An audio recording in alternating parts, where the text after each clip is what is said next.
اللہ کے رسول صلی اللہ علیہ وسلم نے فرمایا عمر مجھے ایسا لگتا ہے کہ تمہارے زمانے میں ایک شخص آئے گا، تمہاری زمانے میں ایک شخص آئے گا اور اس کو برس کی بیماری، جو سفید پیچز جسے کہتے ہیں، دیکھیے جو برس کی بیماری ہوتی ہے، چٹے وہ آئی ہوگی اور اللہ کی برکت سے تمام جگہ سے چلی گئی ہوگی، لیکن پیٹھ کے مقام پہ ایک بلے کی طرح وہاں پر رہے گی، اس کی نشانی ہے۔ وہ آئے اور تمہاری ملاقات ہو جائے، اپنے لیے مغفرت کی دعا کروا لینا۔ لو، کس سے؟ عمر جیسی شخصیت سے، عمر جیسی شخصیت جن کے لیے اللہ کے رسول نے کہہ دیا کہ میں نے تمہارا محل دیکھا جنت میں، تمہاری حور کو دیکھا اور تمہارے یہ مقام ہے، تم جس گلی سے گزرتے ہو اس گلی سے شیطان نہیں گزرتا، اتنی فضیلتیں دے کے کہہ رہے ہیں تمہارے بعد، یعنی صحابی نہیں ہوگا، وہ میرے بعد آئے گا نا تو تابعی ہوگا، تم صحابی ہو، لیکن وہ آئے گا تو اس سے اپنی مغفرت کی دعا کروا لینا۔ اس کی نشانی یہ ہے کہ اس کے پیٹھ پر ایک سفید دھبا اب بھی موجود ہے، برس کی بیماری کا۔ حضرت عمر کو یہ بات اپنے خلافت میں اچھی طرح یاد رہ گئی تھی۔ وہ جب بھی پورے لوگوں کو جمع کرتے حج کے موقع پر، پورے عمال آنا چاہیے تھا، تو سب کے لیے حج میں اعلان کرتے کہ بھائی کوئی ایسا شخص آیا ہے، اور اللہ کے رسول نے بتا دیا تھا کہ وہ بنو عامر سے ہوگا، قبیلہ عامر سے، اور اس کا نام اویس ہوگا۔ تو پوچھا جاتا بھائی قرنی ہوگا، تو کوئی قرنی بنو عامر کا اویس نامی آیا ہے؟ کوئی جواب نہیں دیتا تھا۔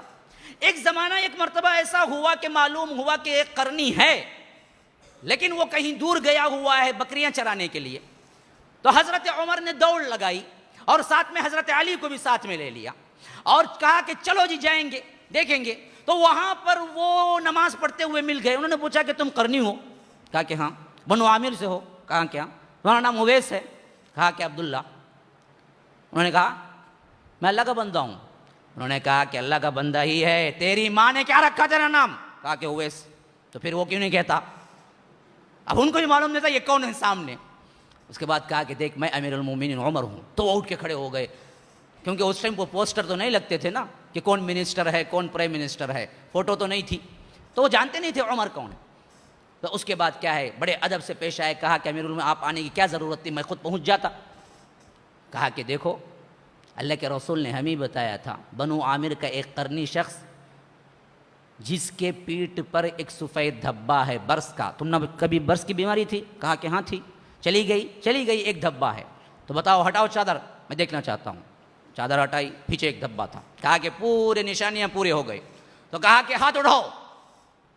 عمر نے کہا کہ ہاتھ اٹھاؤ۔ کہا کہ کیا بات ہے؟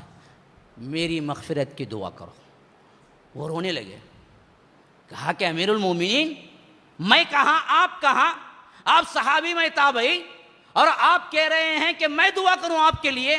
کہا کہ ہمارے رسول نے یہی کہا تھا مجھ پر کہ تم آئے تو اپنی مغفرت کی دعا کروا لینا، ہاتھ اٹھاؤ آپ کرو۔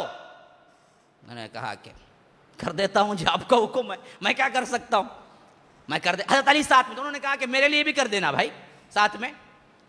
پھر بعد میں پوچھا کہ ایسی کیا بات تھی جس کی وجہ سے اللہ کے رسول صلی اللہ علیہ وسلم نے تاکید کی تھی؟ تو حضرت اویس نے کہا کہ اللہ کے رسول کے زمانے میں تھا اور خبر بھی پہنچ چکی تھی کہ رسول ہیں، لیکن میری ماں ایسی ضعیف تھی اور میں اکیلا بیٹا تھا، چھوڑ کے نہیں آ سکتا تھا، میں خدمت کی وجہ سے صحابیت سے محروم ہو گیا۔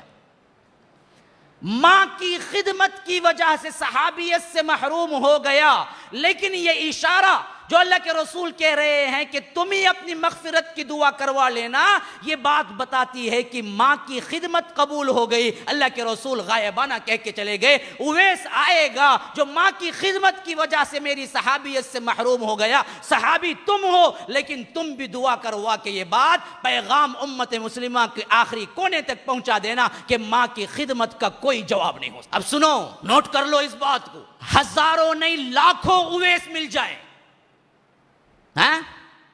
ہزاروں نہیں لاکھوں اویس مل جائیں، حضرت عمر کے ایک بال کے برابر نہیں ہو سکتے فضیلت میں. ہاں ہزاروں نہیں لاکھوں اویس مل جائیں، حضرت عمر کی فضیلت میں ایک بال کے برابر نہیں ہو سکتے.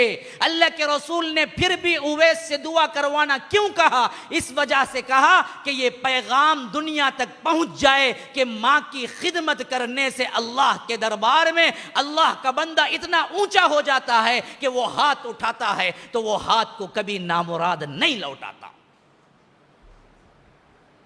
اس کی ہر دعا قبول ہوتی. آج ہم کیا کر رہے ہیں ماؤں کے ساتھ؟ آج ہم کیا کر رہے ہیں باپوں کے ساتھ؟ اللہ کے رسول احادیث کے ذریعے ہمیں کیا تعلیم دے رہے ہیں؟ نعمت سمجھو، نعمت. ایک ایک خدمت کو سعادت سمجھو، سعادت. ان کی خدمت میں جنت ہے، ان کی نہ کرنے میں خدمت جہنم ہے. اللہ معاف نہیں کرے گا، یہ بہت بڑا گناہ ہے.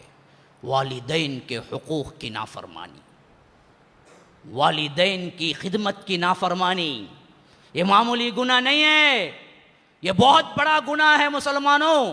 اللہ تبارک و تعالی معاف نہیں کرے گا. یہ حق والدین ہیں. اگر والدین تمہیں بد دعائیں دے دیں، اللہ تبارک و تعالی وہ بھی قبول کر لیتا ہے.